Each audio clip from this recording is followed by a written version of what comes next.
राम राम राम राम राम राम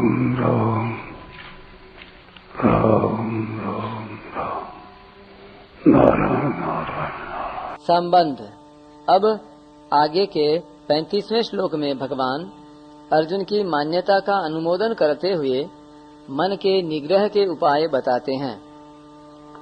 श्री भगवान उवाच असंशयं महाबाहो मनो दुर्निग्रहं चलम् अभ्यासेन तु कौन्तेय वैराग्येण च गृह्यते। श्री भगवान बोले, हे महाबाहो, यह मन बड़ा चंचल है और इसका निग्रह करना भी बड़ा कठिन है। यह तुम्हारा कहना बिल्कुल ठीक है, परंतु हे कुंती नंदन, अभ्यास और वैराग्य के द्वारा इसका निग्रह किया जाता है।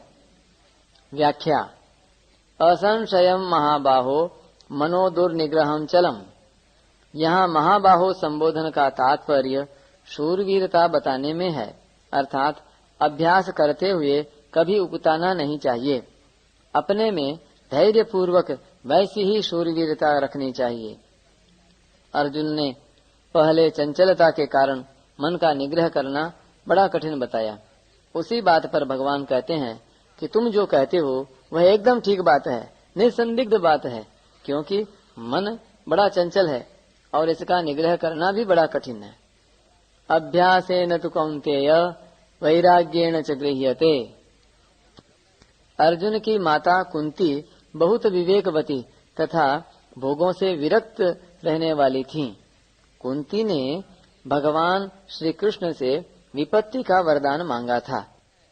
विपदः सन्तु न शश्वत् तत्र तत्र जगद्गुरो भवतो दर्शनम यत्स्याद पुनर्भव दर्शनम। हे जगद्गुरु, हमारे जीवन में सर्वदा पद पद पर विपत्तियां आती रहें, जिससे हमें पुनः संसार की प्राप्ति न कराने वाले आपके दुर्लभ दर्शन मिलते रहें। ऐसा वरदान मांगने वाला इतिहास में बहुत कम मिलता है।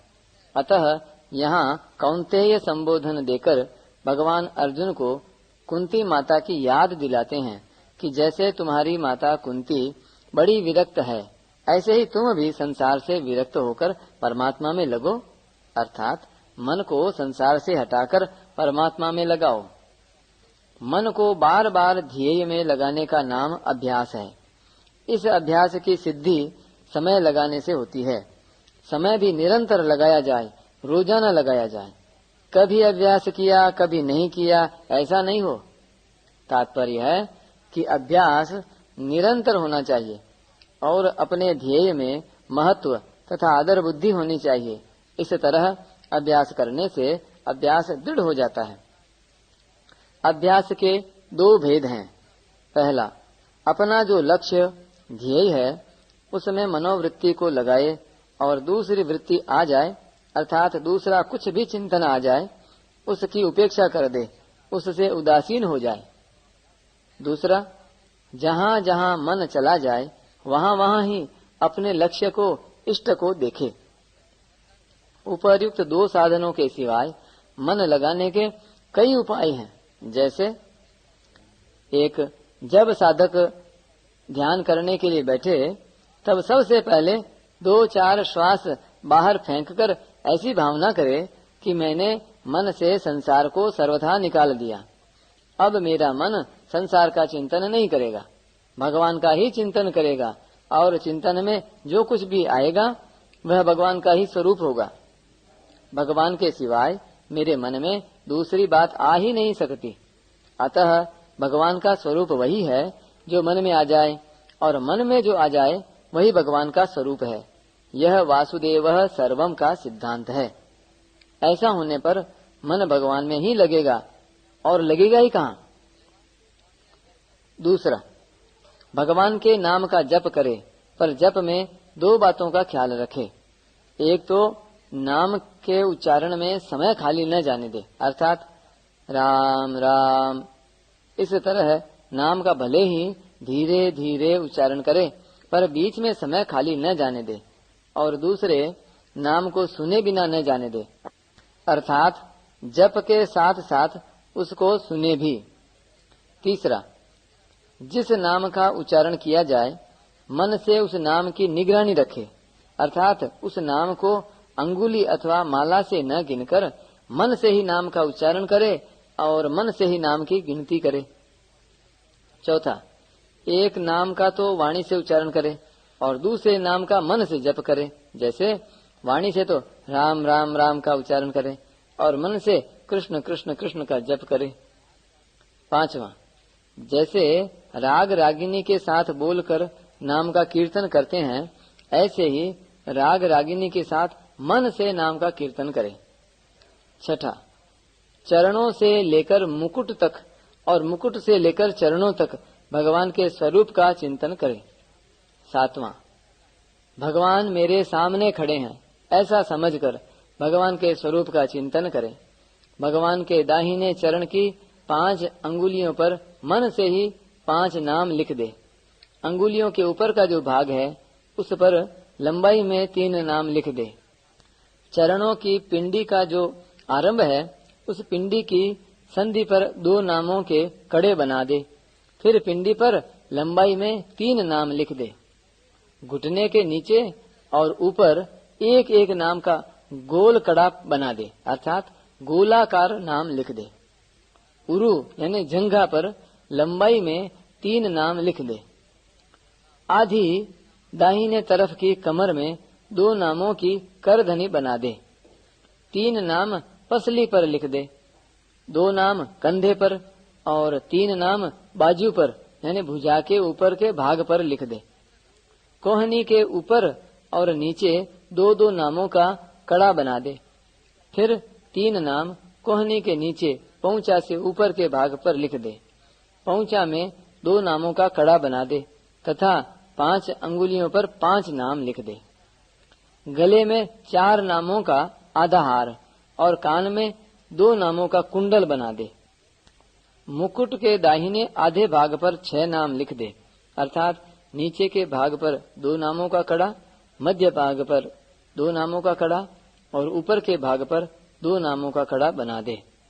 तात्पर्य यह हुआ कि भगवान के दाहिने अंग में चरण से लेकर मुकुट तक 54 नाम अथवा मंत्र आने चाहिए और बाएं अंग में मुकुट से लेकर चरण तक 54 नाम अथवा मंत्र आने चाहिए। इससे भगवान की एक परिक्रमा हो जाती है, भगवान के संपूर्ण अंगों का चिंतन हो जाता है और 108 नामों की एक माला भी हो जाती है। प्रतिदिन ऐसी कम से कम 1 माला करनी चाहिए।